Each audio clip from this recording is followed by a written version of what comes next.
Welcome to This Explainer. Today we're unpacking a massive, incredibly complex issue, ending systemic corruption in Africa. We're going to be pulling together global research, World Bank data, and insights from leading economists to map out a concrete, real-world blueprint for change.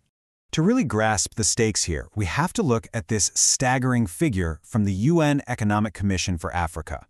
$148 billion is lost every single year to corruption and illicit financial flows. Think about that for a second. That isn't just a line item on a spreadsheet. That is literally roads, hospitals, and schools just vanishing into thin air. And it gets more complicated when you look at the structural hurdles. Right now, 34% of the continent's informal economy remains completely untaxed or undertaxed. Because governments can't mobilize domestic revenue across the board, they're forced to lean on regressive taxes, like hiking up VAT on everyday goods, which unfortunately hits the most vulnerable citizens the hardest. The real-world fallout of these illicit flows is that they drain the exact domestic resources desperately needed for essential public goods and post-pandemic economic recovery. Until these massive leaks are plugged, true sustainable development is going to remain frustratingly out of reach. So, how do we fix it? Here is our agenda for tackling the issue. 1. The stakes. 2. Pillar 1, grassroots and whistleblowers. 3. Pillar 2, digital governance. 4. Pillar 3, institutional reform. And 5, our conclusion.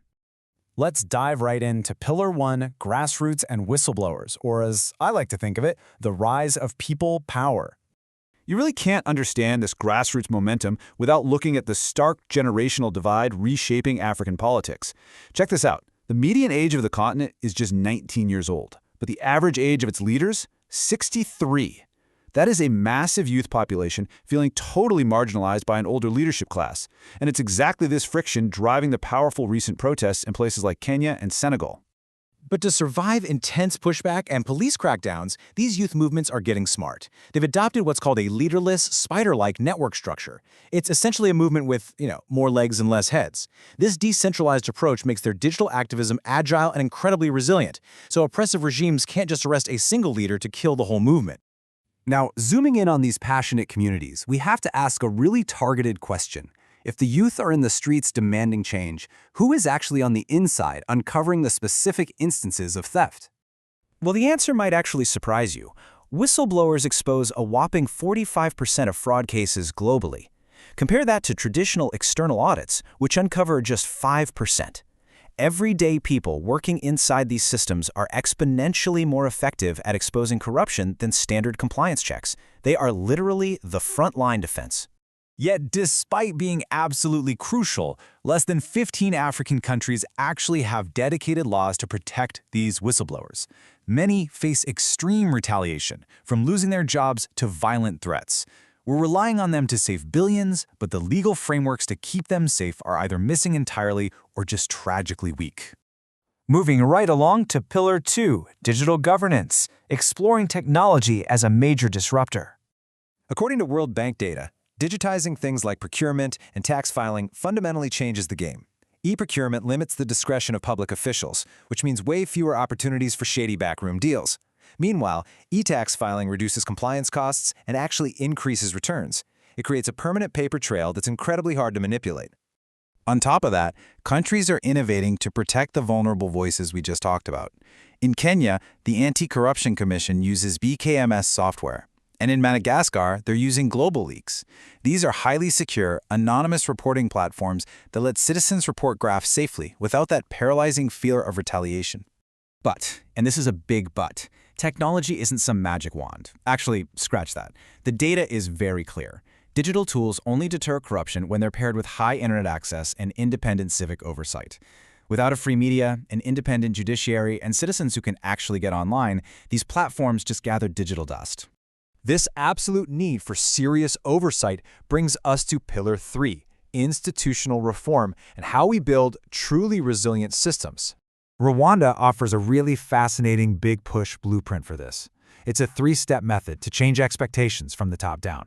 Step 1, pursue market reforms to remove the actual opportunities for graft. Step 2, reduce the vulnerability of state institutions by tightening up financial management. And Step 3, sensitize the community to completely shift cultural norms around impunity. It's a holistic ecosystem change. Now, to replicate that kind of success across the continent, we have to dig up the deeply entrenched roots of the problem. Experts like Dr. Nozi Okonjo-Iweala point out three main culprits we have to target.